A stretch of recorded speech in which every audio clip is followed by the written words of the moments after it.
This video contains clips from an online presentation called What's Your Nervous System State?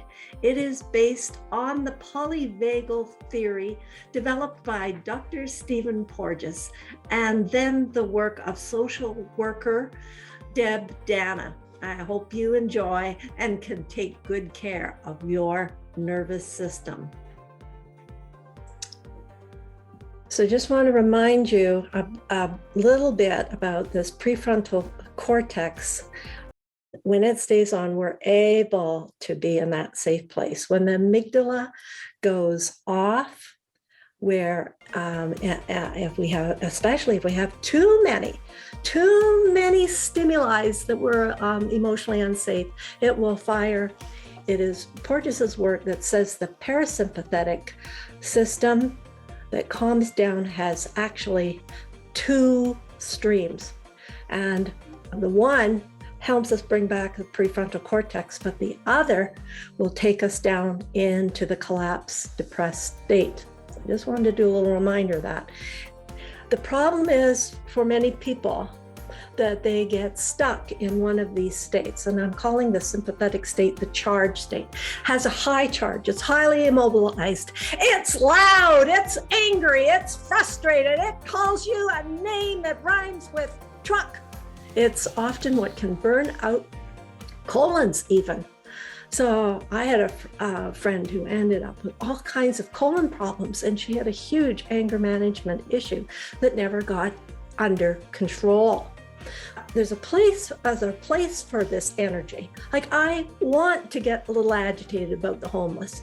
I want to get a little agitated about the injustices going on in Afghanistan. I want some agitation. I don't want to just stay calm, and I want enough. But if I get caught in here, if I'm baking with my grandchildren and I'm stuck and agitated, alarmed, and angry, that's not a good way to live my life. So we need some flavors. In that charged state is a story that we tell ourselves. And that story we tell ourselves is about unsafe people and the world being unsafe, right? One day I interrupted my husband. He rolled his eyeballs. And so I got really kind of agitated. I explained to him why I was interrupting. And then he just kind of rolled his eyeballs again. He's not a big talker. And I could feel myself getting even more agitated, right? And the story I'm telling myself is he's not okay. He doesn't love me. I'm telling myself all kinds of crazy stories in my head that he's not okay. And I'm right. I had every reason to interrupt. I did. I had every reason to interrupt. I was a right fighter. I was defending. I was angry. But then he got up and he left the room. And I felt totally deflated. That's the other thing that often happens. If we burn up a lot of energy in the charged state, we can often go to the give up state. At a conference, I moved a gentleman's briefcase to sit next to my friend. I moved it to another chair. And when that man came to his table, he was furious because he got up very early in the morning to choose the right and perfect view at the conference of the stage. I didn't know that, but he ripped me up one side and down, and he said, "Who do you think you are? That was very invasive, and you think you're something? Well, I'll tell you, and you effing." Anyway, I missed all afternoon of that conference because I went to the hotel room and slept. I was totally in a shutdown state. I felt guilty. I was beating myself up. In the story of my husband, I'm judging him.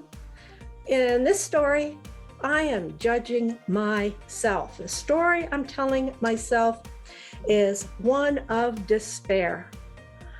I am of no help in this world. I am useless. I'm of no value. I'm terribly guilty. I have some shame that's going on. And then in this state, there's next to no energy. This is more a place to worry about your loved ones and yourself than in the charged state. And depression can lead to suicidal ideation. So the charged state can hurt other people. and ruin relationships. This can too if you stay disconnected enough.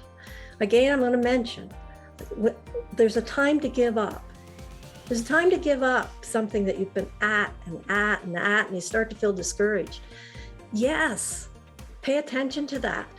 It's important, because maybe it's time to let go. Sometimes it's time to let go of a relationship that there's no reciprocation. It's time to stop fighting because you're wearing out. But if you get stuck there, that's the problem. Again, it's stuck. Are you putting a step in these states and listening to what's going on internally, or are you getting stuck? Then we have the centered state. I got a little agitated by the microphone not working. I hope you noticed that. I stepped into the agitation. I didn't get lost in it, okay? And some couple deep breaths as I changed microphones, and I'm back with you. And that's really key, with you. Notice the people that are with you, the connection. Co-regulation means two people are in the centered state. They're centered with one another and in themselves. Let me show you. You're having a conversation, and all of a sudden, some word comes up that triggers, we went through words or thought, and Mr. Pooch starts going, ruff, ruff, ruff, ruff, ruff, ruff, ruff, ruff, ruff, ruff, ruff, and Miss Puss is ready to flee because she gets triggered. Can Miss Puss stay calm with ruff, ruff, ruff, ruff, ruff, and say, well, tell me more, right? Or if Mr. Pooch goes, boy, are you an idiot of a cat? Boy, you really messed up. Does Miss Puss go, oh, no, yeah, right, I'm no good to anybody, and goes off and curls up in her basket? Can we stay centered? So you can see this takes practice. And if you're easily triggered into either state, you want to know have at least 3 people that primarily stay in the centered state. We're all human. So we're maybe periodically go inappropriately into agitated or give up. So a delightful way to add some charged state to the centered state is to think about being really, really playful. It's quite charged. Think about getting on a roller coaster. It's scary, but it's fun. At some movies, they're scary, but they're fun because we can know that we can move back into the centered state, that we can be totally centered, calm, and, zen.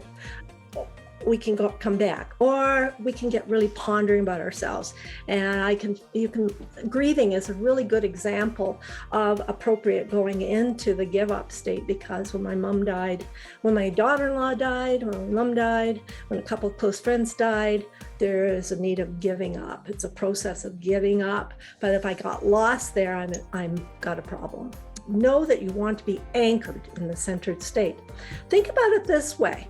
You're driving along in the car and you want to stay in the center of the lane, but sometimes you need to slow down. If you're getting so close to the car in front of you that you're tailgating, you want to put the brake on. So we need a brake, and the brake has quite a few tools.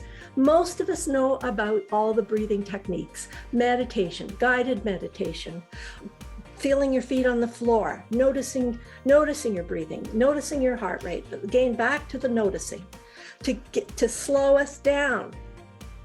Now, if for example, there's something going on that I need to pass a car, I need to accelerate. I need some extra energy. So I would accelerate sometimes to get where I need to go. Because if I'm in a collapsed, give up state, I'm not going to meet a deadline. Have you ever pictured that, where you're feeling really discouraged about something, but there's a deadline? I've been there a number of times, and I've had to push myself, which was healthy, to push myself with a little energy to get to the deadline to meet my commitments. A couple tools for the charged state. I've already mentioned a couple. So there's breathing. I like in for 4, 2, 3, 4. Hold. 5, 2, 3, 4, 5. Out. 2, 3, 4, 5, 6, 7. I like holding myself, holding my nervous system like I'm holding a baby and rocking it.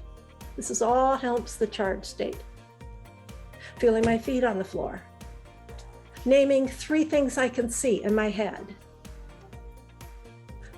2 sounds I can hear. Noticing something inside me, either my stomach or my heart rate or my breathing. The give up place, the most effective of the give up places to talk to somebody.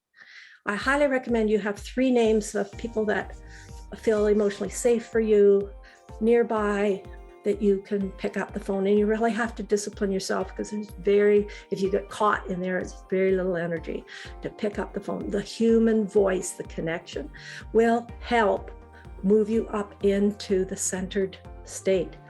And around the centered state is all the healthy things we're told to do. Watch your mind, watch your body, watch your spirituality, watch your eating. Your diet can affect this, as well as lack of exercise or whether you're exercising. All the healthy things that we read about, gratitude, they all help you in that centered state. Time and nature, the nature pill. So have strategies that you can use